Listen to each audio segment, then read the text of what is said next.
So the first question is for you, Nandish. In times of organizational change, people often retreat into unconscious patterns driven by fear and resistance. So from your experience as a personal development coach, what approaches have you found to be effective in helping individuals break through these self-imposed limits and take empowered, meaningful action? Okay, yeah, thank you.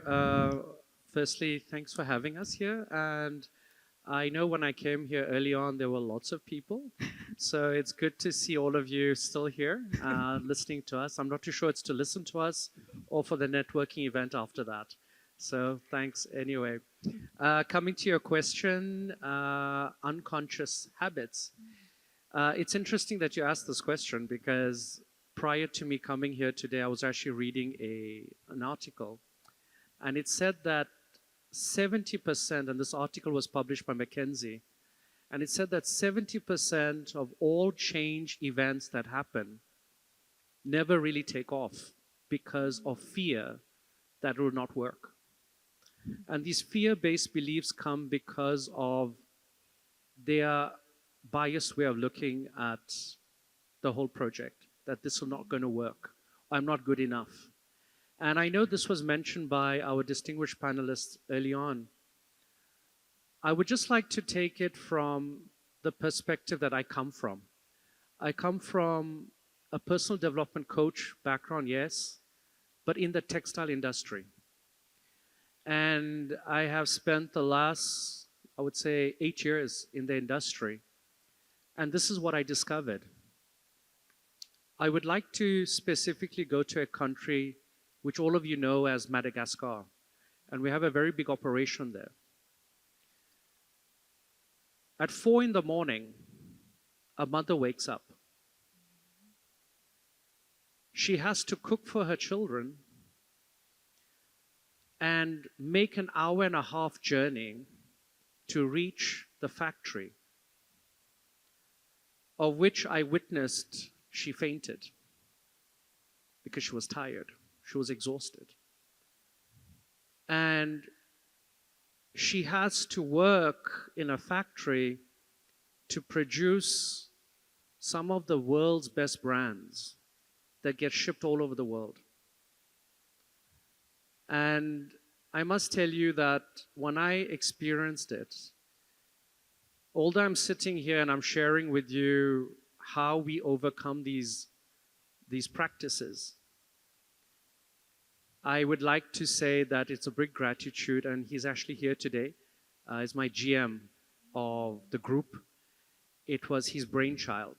And although my team put it in place, but he had a meeting with us and he said, how is it that we can make people all over the world happy with the best brands, but our own people are not happy? So what we did was a 3-year work of bringing meditation into the factory. And this has never been done. I mean, no textile factory, I would say in Madagascar, ever thought of bringing meditation to 5,000 workers. And Pradeep got a team and trained us on 2 things: breathing and vibration, humming. And the first challenge, it was called, the whole exercise was called EGR connectivity. And I'm just going to quickly explain that to you to respect my fellow panelists' time. The word EGR stands for excellence at grassroots. And all these workers, in our jargon, they're known as grassroots because they're the ones who literally make the shirts. And Pradeep's vision was, how can we make them excellent? So it came EGR. And connectivity was, how can we connect them to the universe, this universal source of energy? And he brought the 2 concepts through: breathing, humming, and constantly thinking, I am joy. So when we connected the 3, it created such a vibration that it spread around the factory. to such a point that we did not say the problems went away. The problems were there, yes, but it was taken with such a positive light that the challenges dissipated by themselves just due to this. And 3 years later, the same lady is vibrating with such joy. And that was one of our highlight of a harmonious workplace in the factory. Secondly, I would like to move on to the staff. These are the people who work in the factory. They wear suits. The issue with them is intellectually they're very brilliant, but they have no self-confidence. And that's our biggest challenge we have. So the challenge we have today in our organization is results don't lie. Results don't lie. They never will lie. You take anybody's results and it will clearly show you a pattern of their subconscious mind. And what Pradeep did is he made us work on programs that did not focus on classroom sessions. It focused on working on those belief systems. Until and unless you don't change the belief, you will always get those same results. So many times we had those trainings and people would come for trainings, clap hands, Nandish, that was a great training, bravo, well done, well done. And they go right back to gender-based violence. They go right back to the same old results. And then they say your training was good, but it brought no effect. No, the training was good. You didn't apply it. And the reason why you didn't apply it is because you didn't change your belief systems. And those were the two trainings.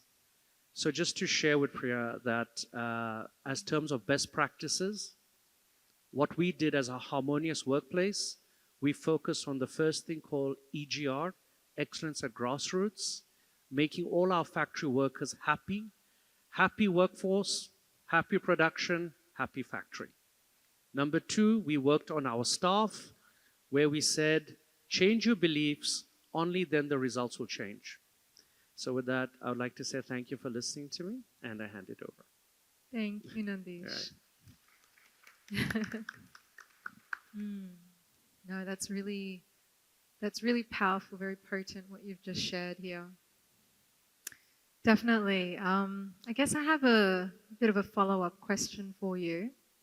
So you mentioned that, first of all, I think it's amazing how you were able to create such a diverse training program, you and your mentor, to really just completely change how people look at themselves, to be able to then create and contribute that productivity in the workplace, create that harmony. So I guess my question is really on the journey that we're all on the commitment we make to self-limiting beliefs. Can you share with me, with all of us, please, as a leader, as someone who created this, what was it that you advocated for, or what was it that you became an ambassador for, to inspire them to be committed, to put in that effort to change their self-limiting beliefs? Thanks. Yeah, thanks for the question. One of the things that we advocated is stop living in a glass ceiling. Stop living under a glass ceiling. You can break it. And one of the things we advocated is, I go back to the textile industry, where the person who's making the shirt, the operator, has a belief that I don't think I can become a CEO because all I ever do is make a shirt in front of a machine. And the same mother or father will impart the same knowledge to their child. And that cycle never ends until and unless we do not teach them to break the glass ceiling. So one of the things we advocated was, you need to stop believing in this, and you can break the glass ceiling. It's just a glass ceiling. So what we did, we embarked on a journey of training and coaching people on understanding that it is the seeds you have planted. You created this, nobody else. And unless you don't plant new seeds, you're not going to get new results. And it's been a lifelong advocacy with the whole team on breaking the glass ceiling. So one of the things that we definitely do is going around and we listen to people as they mention psychological safety, and we tell them, stop blaming people for the seeds you planted. You created this and you can create a new life. You don't have to go around blaming everybody for the situation that you created. So we are strong on that, and the concept is called breaking the glass ceiling. Oh, that's very powerful. Thank you, Nandish. Right. How are you, Danjay? Doing well? Fine. But I shouldn't say fine. I should say I'm well. Well, I'm good. That's true. Fine is a very overused word, isn't it? So, Danjay, my question for you is that with your distinguished career in academic and research leadership, what core values have guided you? And how have they helped you build a workplace culture that fosters harmony? Well, first of all, let me thank you for having me here. It's an honor. And since 3 p.m., I've been learning a lot. I've been hearing a lot about HR people. I'm not an HR person, so I've been learning a lot of new things that people are doing, and the new ideas that are coming. This is like music to my ears. As you mentioned, I have been working over the past 3 decades. Don't count the number of years, please. So I've been working as a scientist, as a researcher, and later, I would say as an institution builder at the university, and now at the Medi group. And all the time, I think I have lived the values intrinsic to science. These values have guided me throughout my career.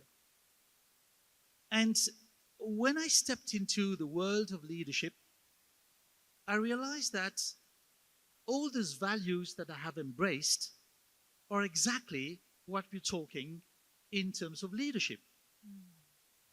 I can't go through all of them.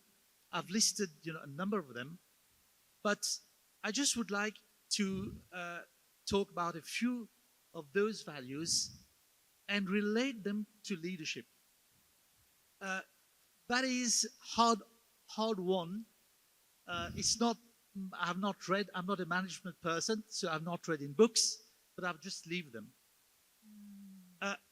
The first one that I would like to bring is objectivity in our approach.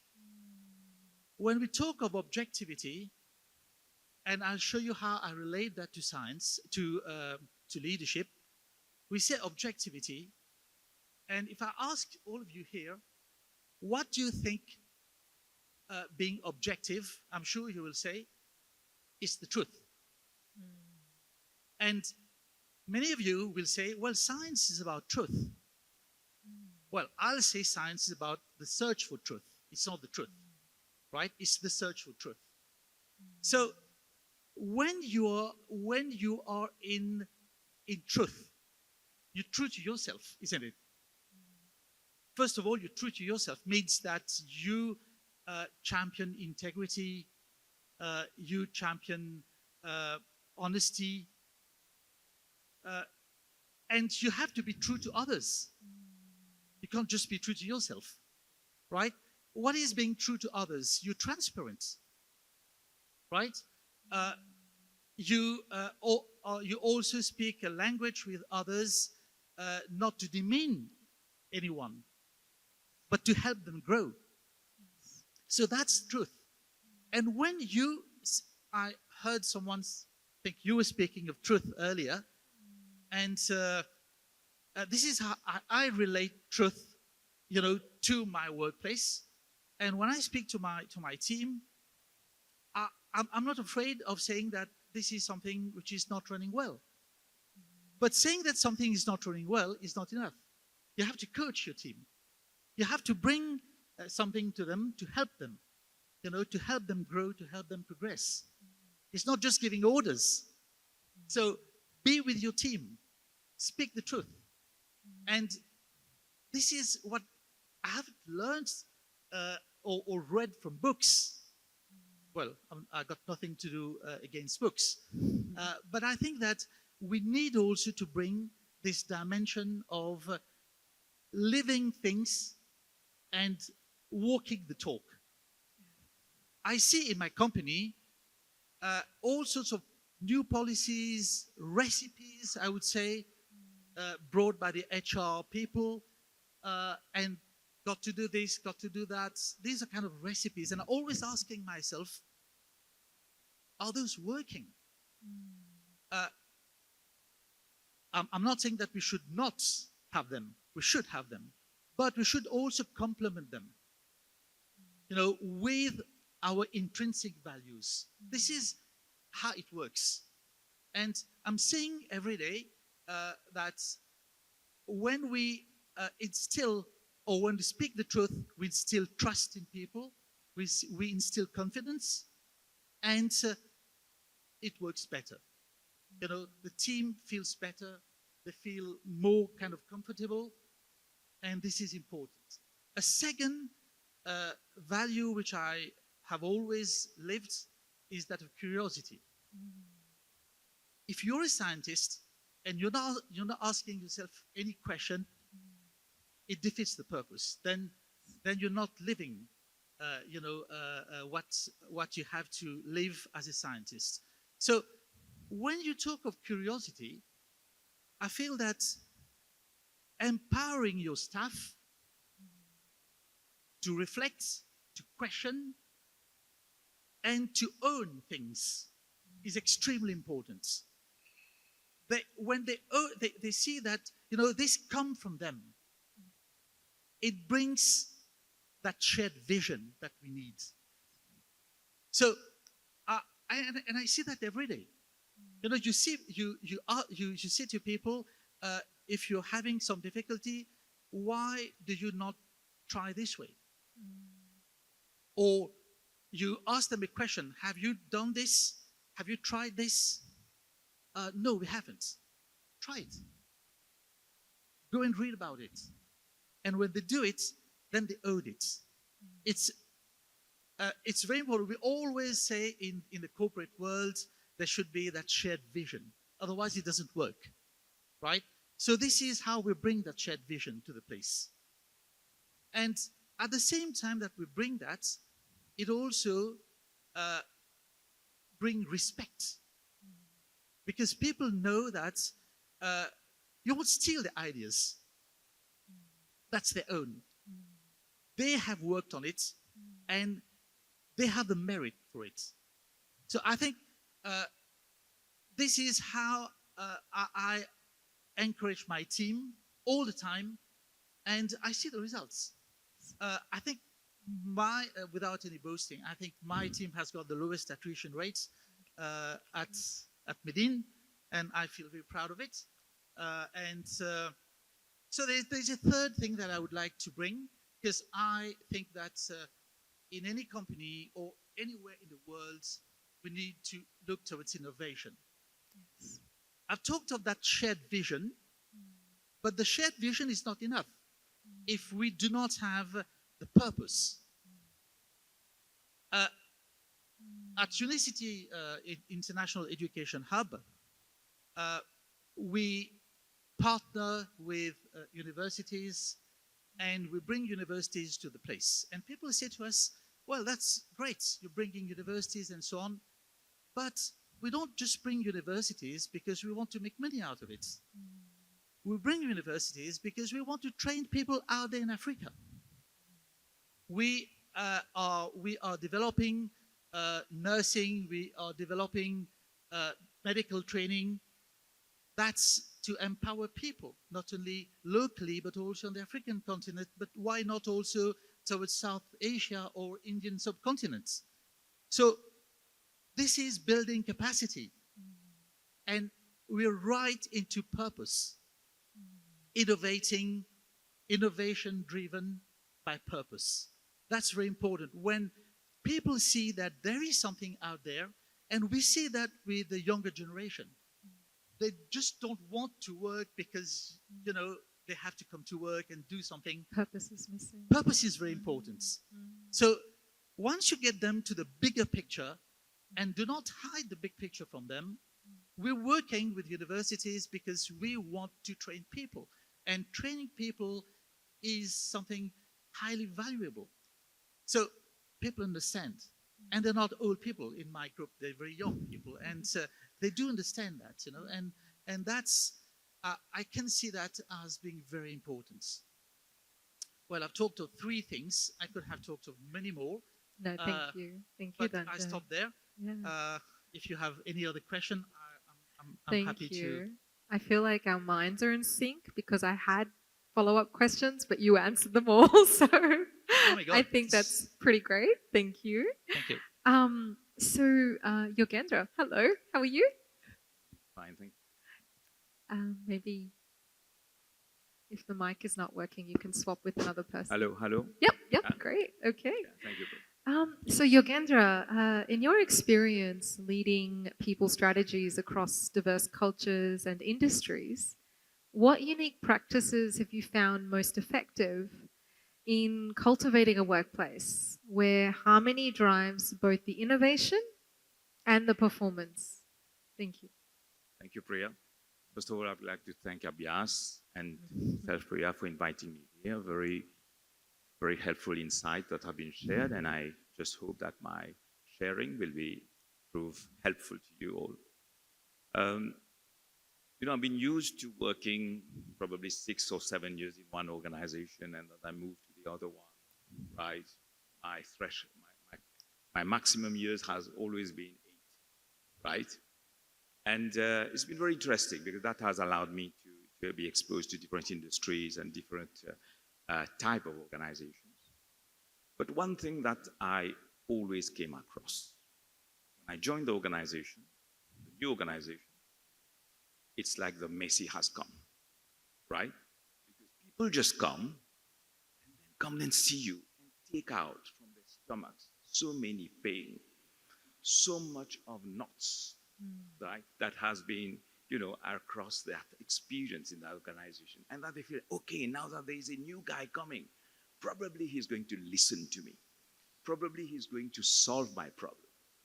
So as much as you work on yourself around this, self, we're talking about the harmony and this self-leadership or whatever, to what extent the external, the organization is impacting is the thing that is also very interesting to look at. And one thing I can tell you, I always have a Kleenex serviette in my office. Always. I don't know what about you, people of HR, but I make it a must because I see so many tears. And it's okay. It's okay to cry in the office. It's okay, right? Because this is important, to let the emotions out, to feel listened. So, starting from there, I'll talk about a few strategies that I feel important to address those. First, I'll talk about the HR role itself, right? Since I started my career, I've always learned about HR being at the top table, HR being able to influence. And this is critical today. What the workforce used to face as challenges before COVID and after COVID has evolved so much. And with all the challenges we are facing around, the globalization, the challenges around competitiveness, around cost, around talent shortages, I think HR, we need to be able to stand up and say, guys, you need to listen to us, right? As much as we execute, but we must be able also to enable, and we must be able to influence the most important thing. Guillaume is looking at me. I'll share one or two examples that I want to say here. You remember APSA acquired HSBC last year. And at that point in time, with your permission, Guillaume, we said, at APSA, it's a digital thing. So people, when they come, we won't see them in the branches, but they will go and use our app, right? That was what was thought at that time. But unfortunately, Hong Kong HSBC people were used to face-to-face, right? They were rolled out red carpet when they were going to those showrooms, the branches. So in the end, our branches, there were long queues, which was making our people working until 11 midnight every day. So we had a conversation. Guillaume was with me. We said, we need to do something. So Guillaume took a team and went around the branches, looked at the serious issues that there were. We brought the commercial people in the room and said, guys, we need to do something. This is what we are proposing, right? So all the back office work of the branches were brought to head office, right? All the routine things were addressed so that relief could be given to those staff to be able to handle the customers, in a way, in the right way. So this is what I've tried to tell you. To what extent HR can be influential to the top management. Say, stop, we need to do something for our people. We have been doing that so many times. And I think HR has a huge role to play today around the culture transformation in organizations, around influence with the team. I can tell you another story where I was working in the Middle East, and there, there's a power distance. Nobody talks to the board members or the senior people because of the power distance. And when I joined that organization, it's like you put your paper on that digital thing for the board, they ask you a question, and they expect you to respond to that within the next 15 minutes. And all the team was so stretched and stressed because, the question was very complex. It would take 15 minutes after to respond. So I went to the chairman and said, guys, sorry, sir, but that's not possible. If you have questions, you send the questions, we respond to them during the board, not before. I said, I never asked that for the answers. So those are two snippets that I'm just sharing with you to say, what is the role of HR? How do we really address those challenges to be able to create that harmonious workplace? I think Dr. Jury mentioned about this, he mentioned about the cohesion at the top, which for me is critical. Because all the conflicts in organizations are generated from there. So how do we create a collective leadership where the leaders don't act as head of functions, but they act as leaders of the organization who are pushing for projects in a collective manner, rather than say, no, I can't do that because this is my priority. Because this is where lots of conflicts generate between departments. And this is something that we have been working a lot, right? Whether it's anywhere where I've been going, I say, create a collective leadership to say, guys, you are the leaders of the organization. You are not the leader of your department when you sit there at the exco, right? And with this approach, it really, I would say, mirror that leadership style downwards, and it creates more harmony, right? More, I would say, cross-functional interaction, and things become much smoother.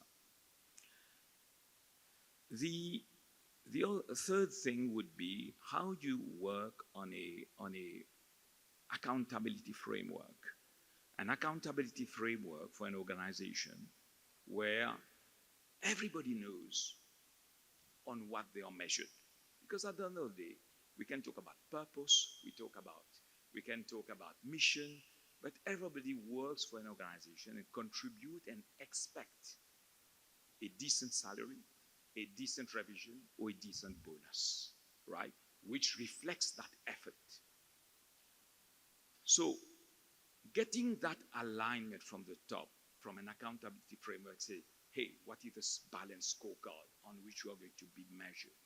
How that balanced scorecard comes into my performance objective so that I see how my contribution is really contributing to that big picture objective is key.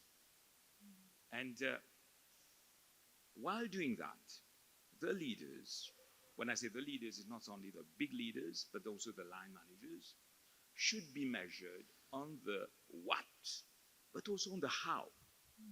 Because we tend to say, hey, you know, do this, execute, execute, execute. But execute to what detriment? To the detriment of overstretching people, right? And it's been, you know, we've heard Dr. Raja talking about leading with the heart, right? We did organize, again with Guillaume, one program at APSA called Leading with the Heart, because we felt that as leaders, leaders needed to be coached, leaders needed to be able to have conversations, and leaders needed to understand their staff outside that framework of the profession. So those are, I would say, 1, 2, 3 aspects to the leadership style that matters to be very, very aligned with that. You know, the performance management for me is the most important process in HR. It informs on development, it informs on growth, it informs on reward, right? If you are successful into implementing a very comprehensive and transparent performance management system where everybody, especially the appraisers and appraisees, both are trained, right? Then I can tell you it becomes really something very easy to do. Each of us, I'm sure, are very stressed when it comes to performance appraisal. Whether you're an appraisee, whether you're an appraiser, right? Because you see it as a penalization rather than a growth instrument. So one thing is to shift that. How do you shift that to make it become a growth instrument and to say, yes, let me enjoy my experience. Let me know how I can grow from that. Let me learn what I can do from my gaps that I'm being told. But obviously, it should be a two-way. And I think somebody was talking about it was gender issues from Gender-based violence, right? yes. You will be, I think lots of things around gender are put under the carpet in Mauritius, my experience, right? Lots of things don't come up because psychological safety, afraid of retaliation, and how do you do that? Again, you know, we should not tick the box. We should be having key processes, whether it's a grievance process, whether it's a disciplinary process. We should really make sure that those processes are really being meaningful, significant, so that they can really bring value to the organization. It's not about ticking the box to terminate someone or because lots of things are said during those. And how do we take that in stock and address those, I would say those bad experience, right? Dissatisfaction that people are facing. So I can continue, Priya, but I think I'll stop here and talk about those main things. Thank you, Yogendra. How are you, Jenna? Hi, I'm good, thanks. Great. So the next question's for you, Jenna. From your experience, what has been the most powerful values that enabled people to be their best and perform at their best? And how, through your journey, have you helped introduce this cultural shift within your organization to drive meaningful and lasting change? Thanks. Thank you, Priya, and thank you, Abhyas, for having me here today to bring my contribution to this panel. So, first of all, core values are very important and they shape and impact company culture no matter in what organization. So, if I had to talk about core values at EY, we have quite a lot, and we've done some homework recently because we don't want our values just to be written on the walls. We want them to be lived by our employees. So we have quite a lot of values. I'm going to present some to you today. So we have integrity, respect, teaming, and inclusiveness. Inclusiveness is something very important for us. All HR people speak about DEI, and it's important for people, no matter where they are on the corporate ladder, to feel included and respected. So this is something that we truly believe in at EY. Then other values that we have are energy, enthusiasm, and the courage to lead, and building relationship based on doing the right thing. So if you asked me, I would tell you that all of these values are important. I wouldn't pick one specific. And we have seen examples where when people live these values, they have a great experience at work and they are motivated to deliver at their best. So if I had to take the example of respect and inclusiveness, it would also impact teaming. So we have seen cases where employees, when they are respected, not only because they are delivering a job at the office, but also because they have a life outside of the office, and we need to respect that work-life balance. So at EY, we have included flexibility. We have flexible work arrangement. So we have, for example, young parents who ask us if they can leave the office early to go pick up their children and then continue at home. So we give that flexibility to our employees, and we have seen that it's a win-win situation, because when you give the flexibility, they also are flexible. So if ever there are instances where they would need to work after hours or they would need to go the extra mile, they would be more motivated to do it when you have given them the flexibility. So that's one thing. Then we also have inclusiveness.